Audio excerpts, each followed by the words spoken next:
একটু পাইছি।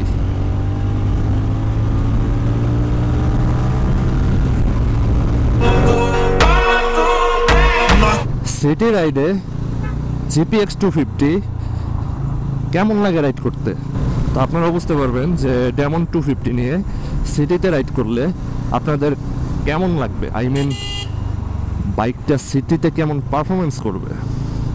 এখন পর্যন্ত হিটিং ইস্যু হয় নাই, অনেকক্ষণ যাবতই সিটির ভিতরে রাইড করতেছি, কারণ এখানে গাড়ির এই ছোটোখাটো রাস্তার মধ্যে গাড়ির চাপ অনেক বেশি থাকে।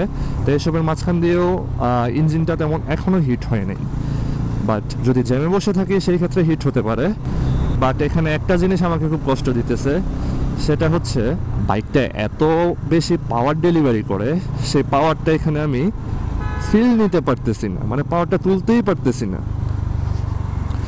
যদিও সিটির ভিতরে এটা তোলার জন্য আমি কাউকে সাজেস্ট করব না, কারণ এটা আসলে একটা পাওয়ারফুল মেশিন। আপনার মনে চাইবে আপনি এটা দিয়ে পাওয়ার তোলেন, স্পিডিং করেন, আপনার হাতে বাইকটা গেলে আপনার এটাই মন চাইবে। বাইকটাতে যতটুকু জানি দুইটা মোড আছে, ইকো মোড আর স্পোর্টস মোড। তো সেই ব্যাপারগুলো আমি এখনো বের করতে পারতেছি না, একটু সুইচগুলো ঘাটাঘাটি করে এরপর দেখতে হবে যে কোন মোডে আমি এখন বাইকটা রাইড করতেছি। কিন্তু যে পরিমাণ পাওয়ার ডেলিভারি করতেছে মনে হচ্ছে যে স্পোর্টস মোডেই আছে।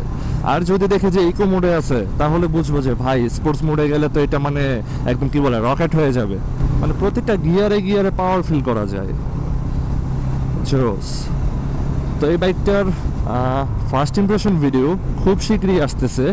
আপনি যদি আমার পেজে দেখে থাকেন তাহলে পেজটাকে ফলো করে দিন, আর যদি ইউটিউব চ্যানেলে দেখে থাকেন তাহলে subscribe to my YouTube channel, কারণ আমার সর্বপ্রথম ভিডিওগুলো আমার ইউটিউব চ্যানেলেই আসে, দেন আমি পেজে দেই।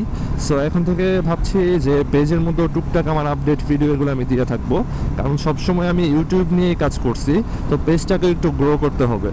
250 ইনস্ট্রুমেন্ট কনসোলটা খুব সুন্দর, TFT মিটার ইউজ করা হয়েছে, মনে হয় যেমন একটা মোবাইলের ডিসপ্লে এখানে কেউ বসায় রাখছে, এরকমটাই মনে হয়।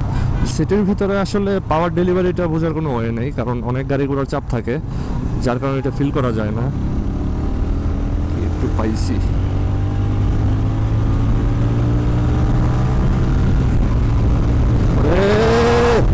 এখানে 100 উঠে গেছে গাইস, জাস্ট একটা টান দিলাম যে পাওয়ারটা কিরকম, এখানে 100 উঠে গেছে, ভাবা যায়।